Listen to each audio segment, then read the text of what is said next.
I want to talk about the different generations you're going to be facing in the workplace.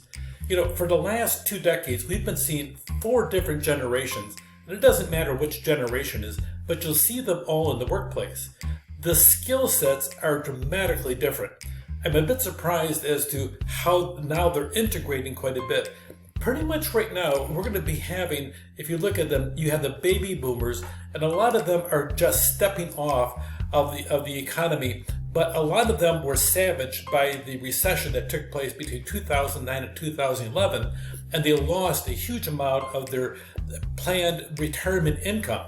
So that being said, they're sticking around longer than most generations. They were born somewhere between the years 1946 and 1964. You'll see them still hanging on, and a lot of them are continuing to work even after the age of 70. Then you'll see the Gen X. Pretty much you'll see here that we went from a 20-year span or 18-year span for the boomers.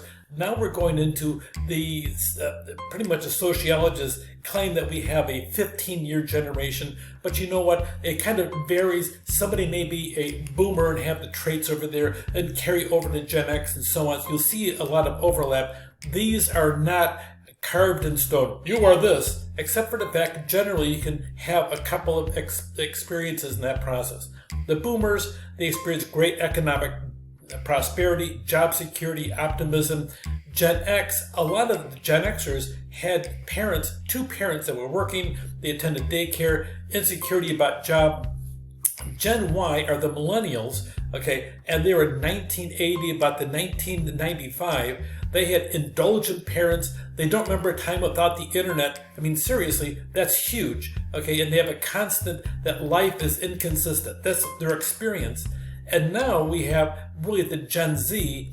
They're 1995 to about 2009 to 2010, and they grew up in post 9/11, as well as they went through the Great Recession, and now we call really the next generation. It's going to be born after 2010. You'll see them beginning to come into the market. So what we're going to be seeing now is your baby boomer is going to be easing off of the marketplace, but you're going to see really Gen X, the millennials, Gen Z, and on top of that, Gen Alpha, but it may change its name depending upon what the consensus ends up being. But for the most part, you will always see 4 different types of generations in the workplace.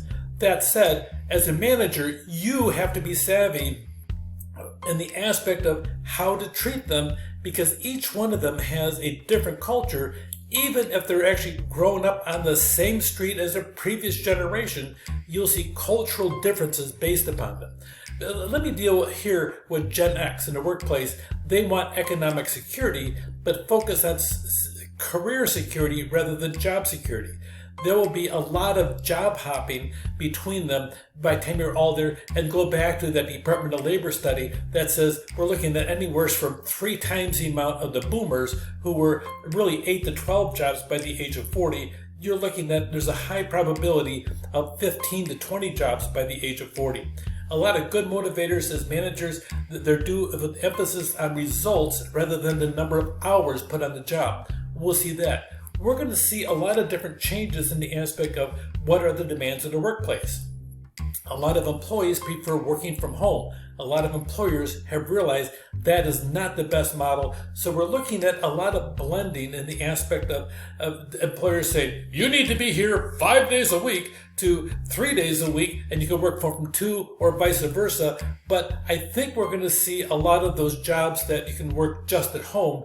I think we'll see a lot of changes there, but we'll see what happens long term, because as technology improves, we'll be having massive different aspects as to how we communicate through technology. The lot of flexibility will be looked at. The Gen Xers like a lot of consensus building, and they like getting a lot of feedback and praise, especially through money. Millennials, they tend to be impatient, skeptical, blunt, expressive. Okay, they're tech savvy, they can grab new concepts, they multitask, they're tolerant. You see a lot of work-life balances between them. So you'll see all the different aspects of it. And the Gen Z, they tend to be cautious, security-minded, they like to improve the world, resilient, tech savvy. So we'll see all these generations out there, especially as the boomers start moving off the entire picture. You'll see a lot of the Gen Xers as to how they operate. A little bit different. The boomers prefer meetings. That's what they claim. I'm a boomer. I don't agree, but that's okay. This is general study. Gen Xers prefer email and choose meetings only if there's no other options. And the millennials prefer to use technology, texting. You have no idea how dangerous texting is. People send messages back and forth, and sometimes they say mindless things. And oh, by the way, here you go. They're going to write you up for sexual harassment. I had somebody walk into human resources, and one of my investigators, he walked into her office about another issue, and she says, "I want to see your phone." He says, "What? Do you use your personal cell phone for communication at the couch?" "I do." He says, "I want to see it now." He hands over his phone. "Unlock it." He unlocks it, and by golly, there was a couple text messages with him asking out a secretary in another department out for lunch, and then having inappropriate comments in the process. So that kind of things happens. Texting is a really dangerous thing. We'll talk about that at a later point. But that whole aspect of being careful about using your personal technology in the workplace, be careful. Okay, so Gen Zers prefer face-to-face meetings and shy away from phone calls. It's really kind of interesting. So we're seeing some changes to how they're out there. So this is just a warning for you that no matter what happens, you're going to have 4 generations in the workplace. You're going to have different levels of technology. You're going to have massively different levels of experience. If you have somebody that has a massive amount of experience and they need some help in technology, let me give you a clue. It would really help because of the fact that usually people that are there, they tend to have more time to rise higher in the organization. You pay attention to that. If they need help, you may want to help them, and maybe they can help you big picture wise. That's a big deal. Everything in different generations, it's different, and that doesn't mean it's better, and that doesn't mean it's worse. It means it's different. 4 generations, expect it, deal with it, because it's always going to be there almost no matter who or what you are in the process, and use the advantages of the differences in the generations to your advantage as a leader and as a manager. Take care.